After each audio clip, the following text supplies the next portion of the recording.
Well, it's the next day. And yesterday when I was doing this, I was noticing that there were some places where the brass tube was not, did not have CA glue completely around it at the end here. In other words, there was a gap between the brass tube and the acrylic blank. And yeah, if there's a space, that means that it's a lot easier to have a breakout. Now, in this case here, I can see where the CA glue actually let go from the brass tube anyway, but still, especially with wood, and I think it's really important that you have the brass tube glued all the way around. No gaps between it and the blank at the end, especially the end. Now I know you can't see the middle part anyway, but you can see the ends. And yeah, so just thought I'd throw that in. Now, to make a long story short, I just re-glued the ends to make sure there was no gaps.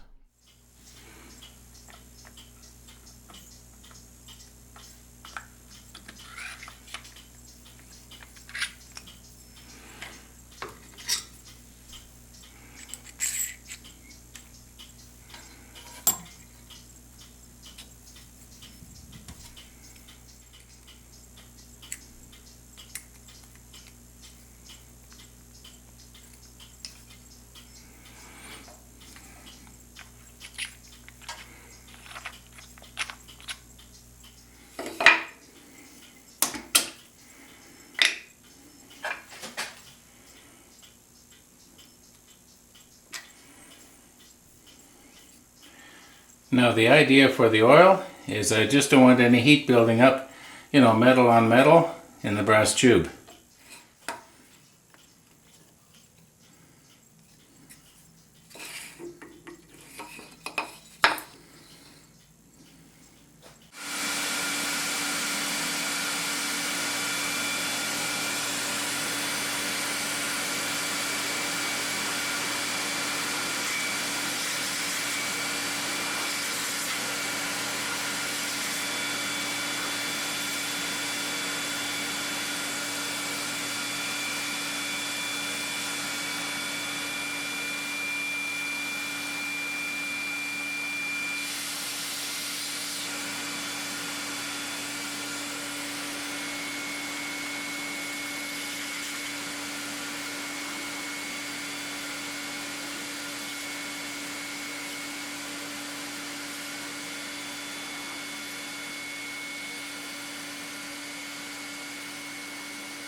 I did the blue one exactly the same way.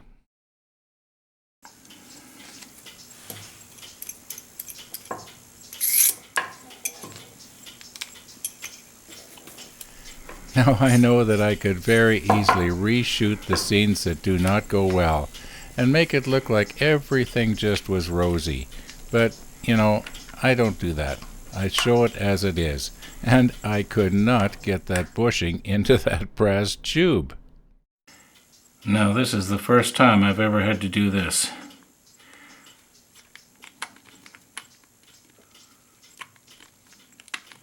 The bushing is just slightly too big, or maybe I should say the brass tube on the end is closed down a little. So I'm hoping that this will do it. Yeah, there we go.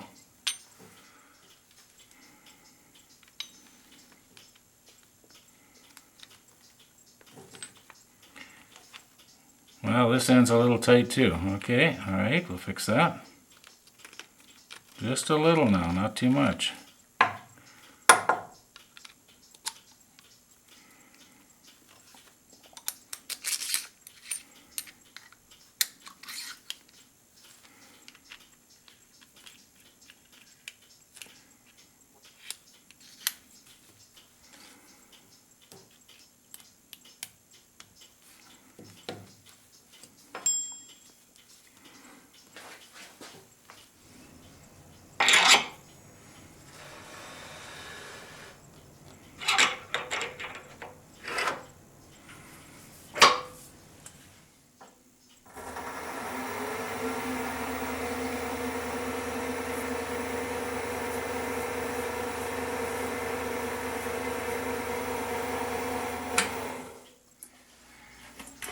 Now the belts are still set for when I was turning that log.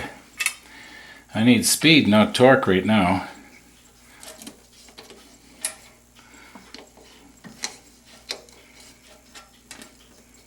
I don't very often have to change these, because most of the time I'm doing things like pen blanks.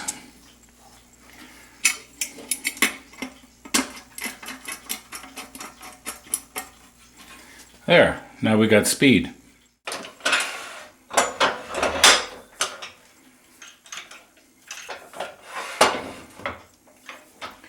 Okay, here again I've got a problem. Now I know I could put my short tool rest on here, and then I could get in nice and close to the pen blank, but I like the way I can rest my hand on the long one. So it's not that hard to readjust everything here. Just move this over like this. Then I can get this in, like so. Then move this up as far as it can go that way, and then do this.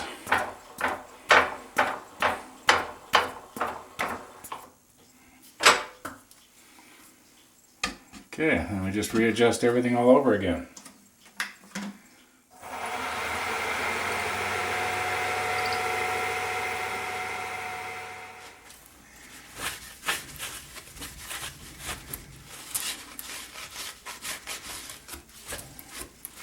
Now, because these little corners could come flying off, I may as well get some protection going on here.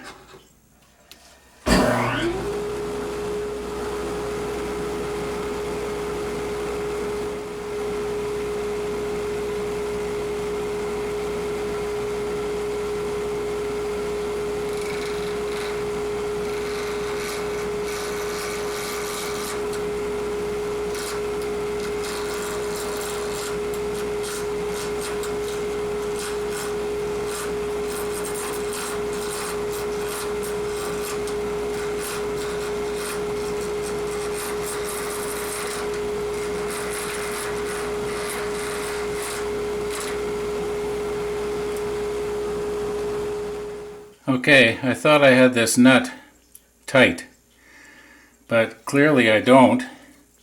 And I think what's happened is the nut is all the way at the end of the threads. So I'm going to have to loosen this and just reset everything. Just take me a minute here.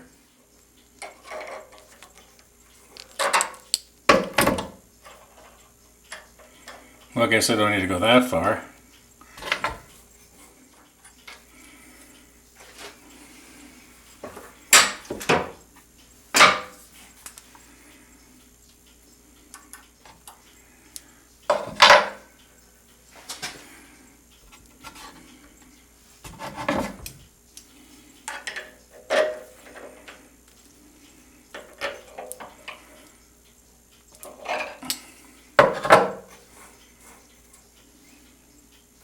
Well, try that.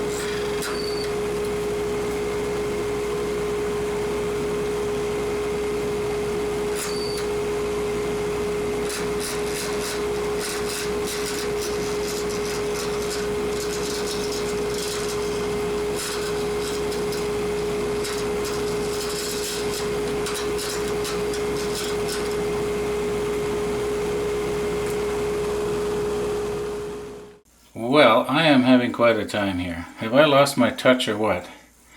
Okay, I think what is happening is that the mandrel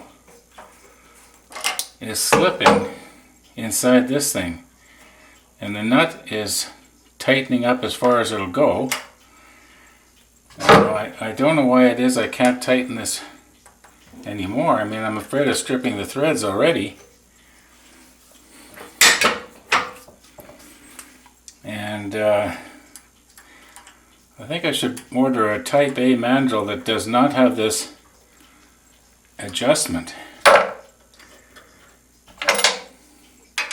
And then get a mandrel saver like one of the viewers suggested.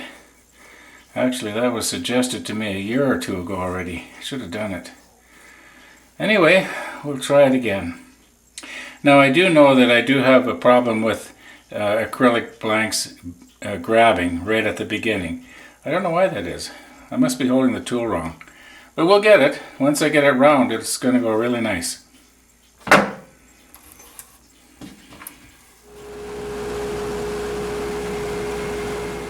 Now don't watch me, watch that little tension nut. You'll see that it moves up all by itself when the blank slips.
Now, yes, you can see the brass tube through there if you look closely, but you know, it sort of has a golden effect, and it actually looks pretty good with the pink. At least that's my opinion. I don't think I'm going to touch it anymore with a scraper. I'm going to do the rest with the sandpaper now. Take it down to the bushings, smooth it over, work my way up to 12,000 grit with the micro mesh, but that's going to be tomorrow.